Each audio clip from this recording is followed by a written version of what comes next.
Салам достор, назарыңыздарда Аралаш медиа. Бүгүн сиздерге Старикам тут не место деп аталган кызыктуу тасманы кыскача баяндап бермекчимин. Сиз шашпай отуруп видеону аягына чейин көрүүгө даяр болуп калган болсоңуз, биз тасманы талдоону баштадык.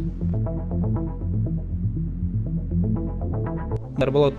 Тасмада Техастын кайсы бир аймагы сүрөттөлөт. Кадр сыртында Том Белл аттуу шериф, башкача айтканда тартип сакчы, ар кандай кылмыштуу окуялар жөнүндө айтып берип жатат. Бул аймакта кылмыштуулук күндөн күнгө өсүп, аябай эле күчөп баратканын байкайбыз. Жолдо тартип сакчы бир адамды кишендеп алып, унаасына салып жатат. Анан да ошол кишенделген адамга тиешелүү болгон газ толтурулган идишке окшогон аппаратты да унаага салат. Тартип сакчы ал адамды полиция мекемесине алып келгенден кийин ал жөнүндө жогору жактагы адамдарга маалымат берип, телефондо сүйлөшүп жаткан. Бирок тартип сакчы ал адам колун алдына өткөрүп, аны көтөй келе жатканын байкаган жок. Тартип сакчы телефонду коёру менен ал адам тартип сакчыны муунтуп өлтүрөт да колундагы кишенди чечип эле тартип сакчынын унаасына айдап кетип калат. Ал адамдын аты Антон болчу жана ал жолдон бир адамдын унаасын токтотуп эле. Ал адам эч нерседен шектенбей унаасынан чыкса эле, Антон жанагы аппараты менен аны чекеге атып салат. Ал эми кийинки көрүнүштө мергенчи Лавели Мост менен таанышабыз. Ал мергенчилик кылып жүрүп бир бугуну жарадар кылат да анын артынан издеп жөнөйт. Бирок жолдон башка нерсеге туш болуп 5 унаанын токтоп турганын, унаалардын жанында бир канча адамдар өлүп жатканын көрөт. Ал унаалардын жанына барып текшерип, бир унаада жүк бар экенин көрөт. Сыягы наркотиктер окшойт. Дагы бир унааны ача калса, ал жакта чала жан адам жатыптыр. Ал адам Мосттон суу сураганына карабай эле Мост ал жерден кетип калат. Сыягы бул жердегилердин баардыгы ташбоор кылмышкерге айланып,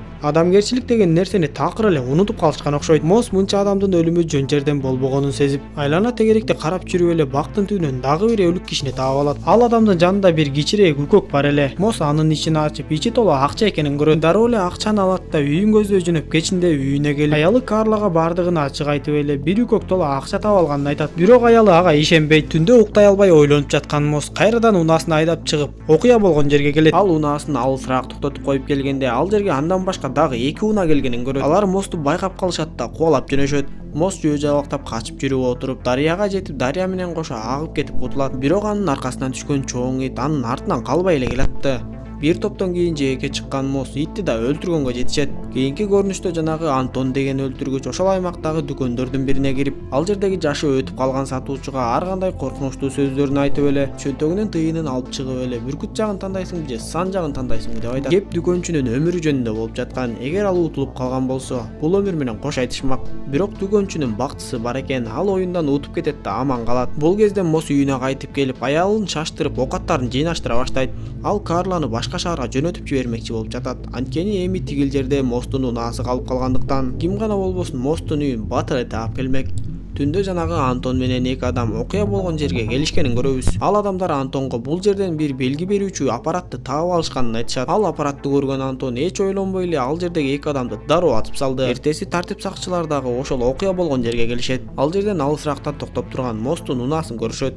Ал эми Антон бул мезгилде кантип таап алганы белгисиз Мосттун үйүн таап келип калыптыр. Ал жанагы белгисиз аппараты менен үйдүн кулпусун оңой эле ачып кирет. Үйдүн ичинен ар кандай маалыматтарды билгенге аракет кылат жана муздаткычтан сүттү алып чыгып бир аз ичет. Көп өтпөй эле Мосттун үйүнө тартип сакчылар да келип калышты. Тартип сакчы сүттүн муздак экенин байкап, үйдө жаңы эле бирөө болгондугун баамдайт. Эми алар Мосттун аркасынан чыныгы киши өлтүргүч кубалап жүргөнүн түшүнүшөт. Бирок Мост анын аркасынан кандай профессионал адам кубалап келе жатканын, жакында кандай күнгө туш болоорун ойлонбой эле, ал бир мейманканага келип бөлмө алат да жогорудагы аба тазалагычка акчасын ката баштайт.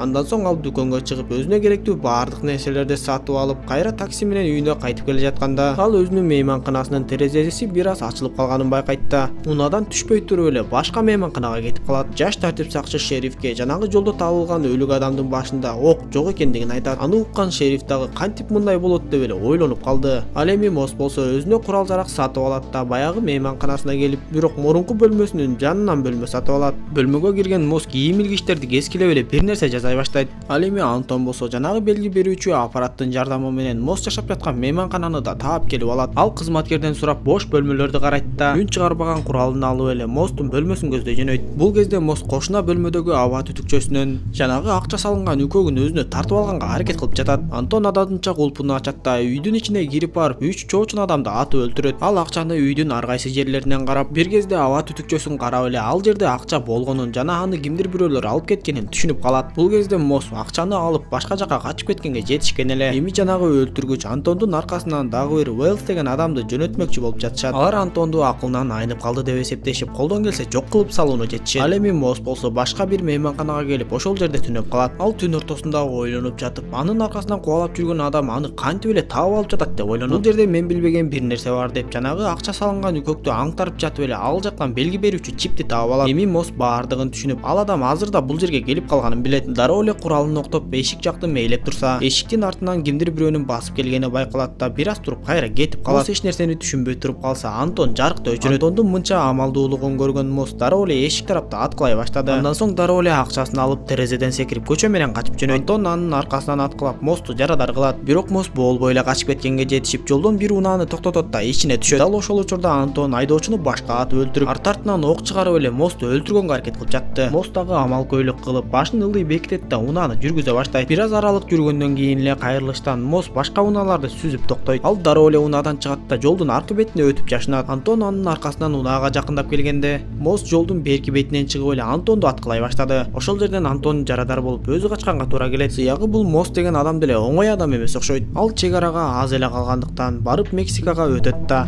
канды көрсөтпөө үчүн жолдон бир баланын кийимин сатып алып, бир үкөк толо акчасын болсо тосмодон ашыра Американын аймагына ыргытып, чөптөрдүн арасына түшүрүп салат. Бир топ убакыттан кийин Мосс кансырап жаткан жеринен адамдар аны ооруканага жеткиришет. Эртеси Антон дарыкананын алдындагы бир унааны жардырып жиберет да ызычуудан пайдаланып өзүнө керектүү дары-дармектин баарын уурдап кетет. Андан соң жарадар болгон бутундагы окту алып дарылап жатканын көрөбүз. Ал эми тартип сакчы Бел болсо бул ишти тереңирээк изилдөө үчүн Мосстун аялы Карлага барганы жатат. Мосс ооруканадан көзүн ачса, анын жанына жанагы Уэллс деген адам келип калыптыр. Ал Мосско эгер сен бизге акчаны кайтарып берсең, биз сени жанагы өлтүргүч Антондон коргоп беребиз деп айтат. Бул сен үчүн эң жакшы тандоо болуп калат. Анткени Антон эч эле айткандан кайтпаган адам. Сен ага баардык акчаны кайтарып берген күндө дагы ал баары бир сени өлтүрүп коет деп айтат. Уэллс ал жерден кетет жана Мосс анын сунушу жөнүндө ойлоно баштайт. Бирок Уэллс көп өтпөй эле өзү Антондун тузагына түшүп калат. Антон адаттагыдай эле көп ойлонбой Уэллсти өлтүрүп коет. Ошол учурда Уэллстин телефонуна коңгуроо келип, Антон телефонду алса эле ага Мосс чалып жаткан экен. Көрсө Мосс Уэллске макул болуп акчаны кайтарып бермекчи болуп жатыптыр. Антон дароо эле Мосско сен аялың жөнүндө ойло деп айтып, эгер сен мага акчаны кайтарып берсең, мен сенин аялыңды тирүү калтырам, өзүңдү болсо баары бир өлтүрөм дегендей кылып коет. Эми Мосс кайрадан Америкага өтөт да баягы чөптүн арасындагы акчаны таап чыгат. Ал Карла менен байланышат да аны менен жолугуп акчаны берип алыска кетүүсүн суранат. Карла күйөөсүнүн оор жагдайда экенин билип, тартип сакчы Бел менен байланышка чыгып күйөөсүн сактап калууну суранат. Бирок көп өтпөй эле тартип сакчы Бел атышуу болгон жерге жетип келип, ал жерден Мосстун өлүк денесин табат. Анын кесиптеши Моссту сактай албай калганын айтат. Бел болсо баягы Мосстун мейманканасына барып, ал жердеги каалганын кулпусу кандай ачылганын көрөт. Ал буга чейинки ар кандай таң калыштуу өлүмдөрдү эстеп, бул Моссту өлтүргөн адам өтө эле бир профессионалдык деңгээлдеги киллер экенин түшүнөт. Ал дароо эле жашы өтүп калган адамга барып, менин чоң атамдын өлүмү кандай болду эле деп сурайт. Көрсө Белдин чоң атасы дагы тартип сакчы болгон экен. Анан да аны кимдир бирөө өзүнүн үйүнөн эле өлтүрүп кетиптир.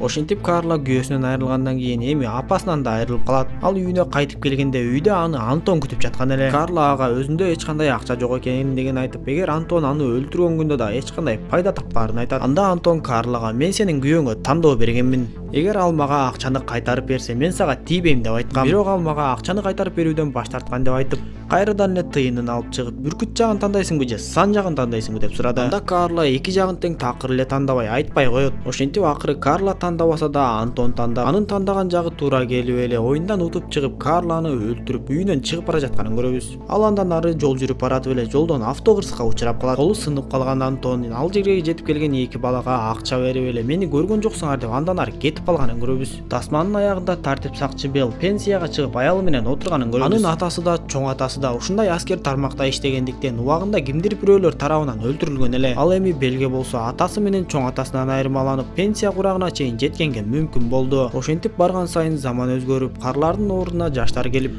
бирок акча үчүн канча деген адамдардын өмүрлөрү дагы эле кыйылып келет. Тасма ушундайча соңуна чыгат достор. Тасма боюнча ой пикириңизди комментарийге жаза кетсеңиз болот. Кийинки видеодон көрүшкөнчө саламатта болуңуздар.